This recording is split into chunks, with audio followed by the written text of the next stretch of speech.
বাংলাদেশের রাজনীতিতে মেজর আক্তার একজন উল্লেখযোগ্য নাম। তাকে নতুন করে পরিচয় করে দেওয়ার দরকার নেই। তার বীরত্ব, তার সাহস, তার স্পষ্টবাদিতা, বিদ্রোহ করার ক্ষমতা এসব এক অনন্য নজির স্থাপন করেছে বাংলাদেশে। বহুবার তিনি বিএনপি থেকে বহিষ্কৃত হয়েছেন। বিএনপি তাকে যতবারই বহিষ্কার করে, খালেদা জিয়ার প্রতি তার মমত্ব ততই বাড়ে। আবার বিএনপি থেকে যতই তাকে বহিষ্কার করা হয়, তারেক রহমান সাহেব যতই তাকে দূরে ঠেলে রাখার চেষ্টা করেন না কেন, তিনি তারেক রহমান সাহেবের প্রতি রাগ করে কখনো কখনো এমন কিছু কথা বলেন যা কিনা আপত্তিকর। কিন্তু দিন শেষে একান্তে তার সঙ্গে যাদের খাতির আছে তারা জানেন যে তিনি তারেক রহমান সাহেবকেই নেতা মনে করেন।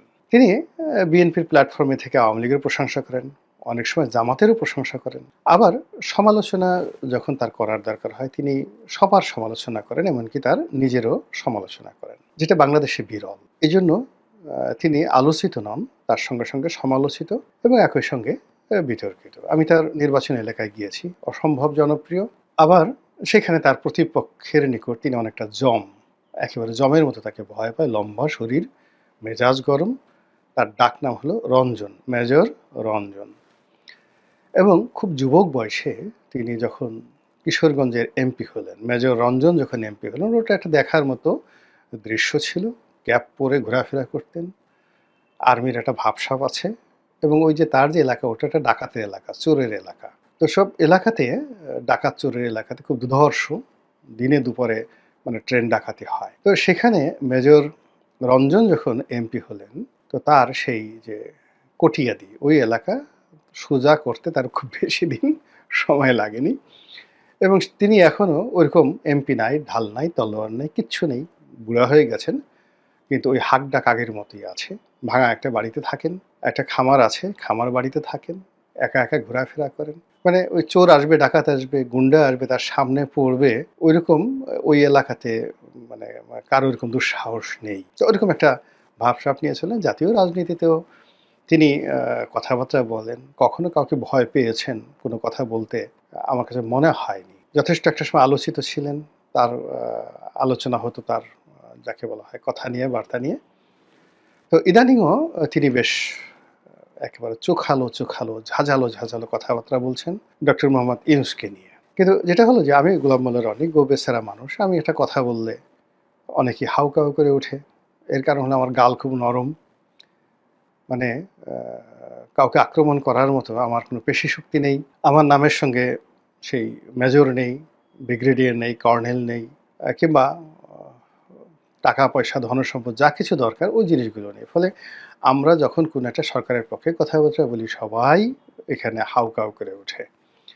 কিন্তু মেজর আক্তারকে যদি কেউ শালা বলে, তিনি তাকে সুধীর ভাই না বলে তিনি ছাড়বেন না। তার দিকে যদি কেউ এক হাত এগিয়ে আসেন, তিনি 10 হাত নিয়ে তার গালের উপর একটা চটকানি না মারা পর্যন্ত তিনি ছাড়েন না। ফলে কি হচ্ছে, ওই যে দেশ বিদেশে অনেক লোক আছে যাদেরকে গালি সম্রাট বলা হয়, তারা আমাদের মতো লোকদেরকে নিয়ে গালাগালি করেন, কিন্তু মেজর আক্তারকে নিয়ে গালি দেওয়ার মতো সেই ডক্টর ইউনূস থেকে শুরু করে তার যারা লোকজন রয়েছেন তাদের কারোরই সেটা নেই। তো সেই মেজর আক্তার সম্প্রতি একটি সেই যে অনলাইন প্ল্যাটফর্ম, ইদানিংকালে বেশ জনপ্রিয়, একসময় ২১শে টেলিভিশনের সাংবাদিক ছিলেন। সেই সাংবাদিকের একটা ইউটিউব চ্যানেল আছে। তো সেই চ্যানেলে তিনি একটা সাক্ষাৎকার দিয়েছেন। তো সাক্ষাৎকার দেওয়ার যে তার ভাষা, বক্তব্য, এটাকে আবার সেই চ্যানেলের যিনি সাংবাদিক তিনি এটাকে শিরোনাম করেছেন। তো একেবারে পিলে চমকানো শিরোনাম। আর ওই কথা সেই যাকে বলা হয় বাংলাদেশে এই মুহূর্তে মেজর আক্তার ছাড়া কেউ বলতে পারবেন না। আর ওই যে সাংবাদিক প্রকাশ করেছেন তারও ইদানিং যাকে বলা হয় সাহস এবং শক্তি আমাদের অনেকের চাইতে বেশি। তো এই যে মিস্টার পান্না, ডাক্তার মঞ্জুরুল ইসলাম পান্না, আমরা পান্না হিসেবে ডাকি, আমাদের ছোট ভাই। পান্নার যে এত সাহস, এটা আমি কোনোদিন টের পাইনি। ও ২১শে চাকরি করত সালাম সাহেবের ওখানে, এবং ২১শে সালাম সাহেব তার যে বিপদের সময়টিতে পান্না সবসময় তার সঙ্গে ছিলেন। সালাম সাহেব যখন গ্রেপ্তার হলেন সেই আওয়ামী লীগের দ্বারা, তখন বাংলাদেশে আসলে তার পক্ষে কেউ কথা বলেনি, কেউ কথা বলেনি। আমি তখন প্রতিবাদ করেছিলাম। টকশোতে বলেছিলাম যে এটা কোনো অবস্থাতেই একুশে টেলিভিশনের সঙ্গে শেখ হাসিনা যেটা করছেন সেটা ঠিক না। তারপর সে জেল থেকে বোধহয় খবর পেল যে আমি এই ব্যাপারে কথা বলেছি। তিনি তার সেই সম্ভবত পান্না অথবা মজুমদার জুয়েল তার মাধ্যমে তিনি আমাকে একটা রিকোয়েস্ট করলেন যে, "রনি ভাই, আমাদের সালাম সাহেব আপনাকে সালাম দিয়েছেন। আ তাকে নিয়ে যদি পারেন কিছু একটা লেখা লেখেন আরকি।" তো ওই সময় যাকে বলা হয় আব্দুস সালামের নাম উচ্চারণ করা বাংলাদেশে খুব শক্তির দরকার ছিল। তো যাই হোক, আমি সেই দৈনিক নয়াদিগন্ত পত্রিকায় একেবারে পুরো একটা পত্রিকায় সম্পাদকীয় লিখে ফেললাম, যাকে বলে আব্দুস সালামকে নিয়ে, এবং নয়াদিগন্ত সেটা ছাপালো পরিপূর্ণভাবে। একেবারে আব্দুস সালাম একুশে টেলিভিশনকে নিয়ে পরিপূর্ণভাবে প্রায় ২,৫০০ শব্দের একটা সেই সম্পাদকীয়। সালাম সাহেবের এক ভাই, আমি নাম বলতে পারবো না, সে টেলিফোন করে অনেক কৃতজ্ঞতা জানালো। তো যাই হোক, এনিওয়ে সালাম সাহেব এই পট পরিবর্তনের পরে সে জেলখানা থেকে বের হলো। একুশের সে মালিকানা নিল আবার বুঝে। পান্না সেখানে হঠাৎ করে চাকরি হারিয়ে ফেললো। কেন হারালো আমি পান্নার সাথে কথা হয়নি। এখন সে ইউটিউব করে এবং এখান থেকে তার যে আয় রোজগার হয় সে সে দেখা গেল ১০ বছর চাকরি করলে যা আয় না করতো, তার চেয়ে গত ১০ মাসে তার আয় রোজগার ভালো হয়েছে। পান্না খুব ভালো করছে। সব দিক থেকে পান্না ভালো করছে। তো সেই পান্নার যে সাহস, তার সঙ্গে সঙ্গে আবার এই মেজর আক্তারের যে সাহস একত্র হয়ে গেছে। তো পান্নার ইউটিউব চ্যানেলে তিনি যেটা বলেছেন যে, আওয়ামী লীগ এত সোজা জিনিস নয়। আওয়ামী লীগ আর কয়দিন পরে সেই আগস্ট মাসকে ডেডলাইন দিয়েছে। ২০২৫ সনের আগস্ট মাসে ডেডলাইন দিয়েছেন কে? মেজর আক্তার, যে আগস্ট মাসে থেকে আওয়ামী লীগ খেলা শুরু করবে এবং ঘোষণা দিয়ে খেলা শুরু করবে, আজান দিয়ে খেলা শুরু করবে। আজান মানে আহ্বান দিয়ে, আসো আমার সঙ্গে খেলো। তো এই কথা মেজর আক্তারকে আওয়ামী লীগের পক্ষে বললেন না বিপক্ষে বললেন? এটি কি মেজর আক্তার বিএনপির পক্ষে বললেন নাকি বিপক্ষে বললেন? আমার কাছে যেটা ব্যক্তিগতভাবে মনে হয়েছে যে তিনি কারো পক্ষে বলেননি। তার যে রাজনীতির প্রজ্ঞা বা অভিজ্ঞতা, তিনি শেখ হাসিনাকে খুব ঘনিষ্ঠভাবে দেখেছেন, বেগম জিয়াকে ঘনিষ্ঠভাবে দেখেছেন এবং বাংলাদেশের ইতিহাসের দুটো সন্ধিক্ষণে তিনি দুজনের খুব কাছাকাছি ছিলেন। যেমন 1/11-এর সময় বেগম জিয়া কিন্তু সিদ্ধান্ত নিয়ে ফেলেছেন যে তিনি বিদেশে চলে যাবেন। তিনি বিদেশে চলে যাবেন। আগে তো তারেক রহমান সাহেব গেছেন, এখন বেগম জিয়াও যাবেন এবং তাকে এয়ারপোর্টে নিয়ে যাওয়ার জন্য ১/১১-র সময় ব্রিগেডিয়ার বাড়ি, ডিজিএফআইয়ের ব্রিগেডিয়ার বাড়ি, বেগম জিয়ার বাড়িতে বসে আছেন। বেগম জিয়া মানে তার ব্যাগেজ গুছিয়ে সম্ভবত যে গাড়িতে করে এয়ারপোর্টে যাবেন সেই গাড়ির জন্য অপেক্ষা করছেন এবং ড্রয়িং রুমে ব্রিগেডিয়ার বাড়ি বসে আছেন। এবং ঠিক সেই সময়টিতে ক্যান্টনমেন্টের বাড়িতে, মইনুল হোসেন রোডের সেই বাড়িতে মেজর আক্তার ঢুকলেন এবং মেজর আক্তার ঢুকে তিনি বেগম জিয়াকে বললেন, ম্যাডাম আপনি এটা কী করতেছেন? আপনার সারা জীবনের অর্জন আপনি শেষ করে দিচ্ছেন। আপনি শেষ হয়ে যাবেন, দলটা শেষ হয়ে যাবেন। এবং তিনি ব্রিগেডিয়ার বাড়িকে রীতিমতো বকা দিলেন, সেখান থেকে বের করে দিলেন।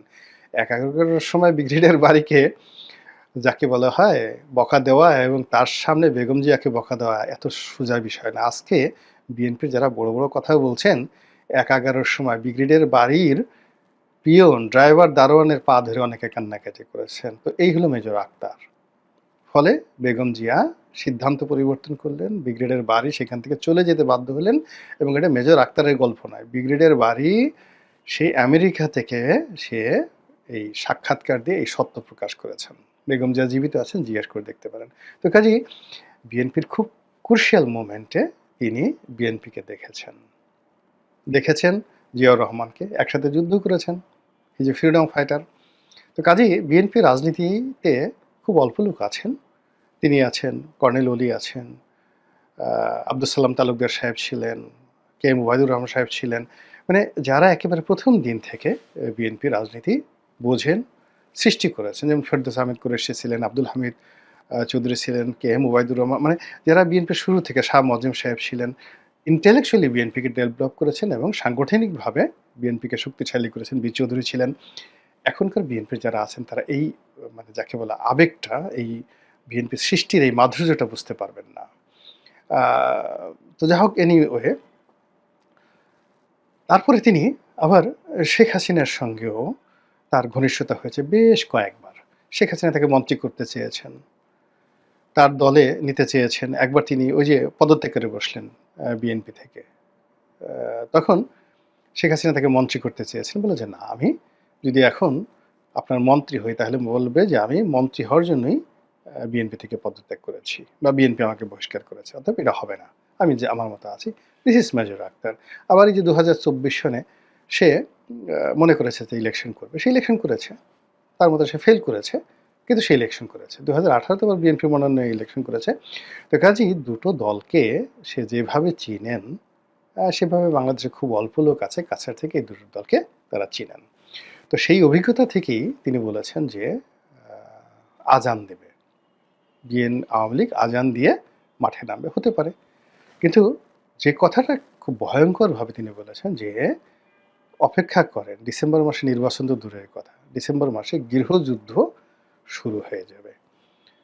আমাদের দেশে আসলে আমি এটা উনার সঙ্গে দ্বিমত পোষণ করি। আমাদের দেশে গৃহযুদ্ধের ইতিহাস নেই। আমি ইতিহাসের ব্যাপারে মেজর আক্তারের সাথে অনেক বিষয়ে দ্বিমত পোষণ করতে পারি। এর কারণ হলো এই বিষয়ে আমি অনেকদিন যাবৎ পড়াশোনা করছি। আমাদের দেশে মারামারি, হানাহানি, অরাজকতা মানে অনেকটা ব্রাহ্মণবাড়িয়া টাইপের এরকম ঘটনা আছে যেগুলো আসলে ৪৮ ঘন্টার মধ্যে নিষ্পত্তি হয়ে যায়। তারপরে সেগুলো নিয়ে ধরেন মামলা মোকদ্দমা চলে কোর্ট কাছারিতে। পরে আবার নিষ্পত্তি হয়ে যায়। ৫-৬ বছর কোর্ট কাছারিতে লড়ে আবার গ্রাম্য সালিসিতে নিষ্পত্তি হয়ে যায়। এগুলো আমাদের ইতিহাস। কিন্তু আরবের মতো, ইরানের মতো এভাবে যুদ্ধ করা, গৃহযুদ্ধ করা, তুরস্কের মতো যুদ্ধ করা, সিরিয়ার মতো যুদ্ধ করা এগুলো আমাদের রক্তের মধ্যে নাই। আফগানিস্তানের মতো যুদ্ধ করা। এমনকি পাকিস্তানের পাঠান, বালুচ এরা যেভাবে যুদ্ধ করে আমাদের ওরকম যুদ্ধের ইতিহাস নেই। ফলে আসলে বাংলাদেশে অরাজকতা হবে, অরাজকতা হবে বা হতে পারে যদি বর্তমান সরকার ব্যর্থ হয়। কিন্তু এটা নিয়ে গৃহযুদ্ধ হবে I do not agree. তো সেক্ষেত্রে আমি যে শিরোনামটি ব্যবহার করেছি যে মেজর আক্তার কি পাগল হয়ে গেলেন কিনা? এটা আমার কথা না। মেজর আক্তারকে বিএনপির বেশিরভাগ লোকই পাগলা আক্তার বলে, পাগল বলেন। তো এটা আদর করে হয়তো বলতে পারেন। আমার সাথে তার যে ব্যক্তিগত সম্পর্ক, বিএনপির অনেক লোক যদি তাকে পাগল বলতে পারেন, তা আমিও একটু বললাম। তাতে মনে হয় না যে তারা আমার সম্পর্কটা নষ্ট হবে। আল্লাহ আমাদের সবাইকে হেদায়েত দান করুন।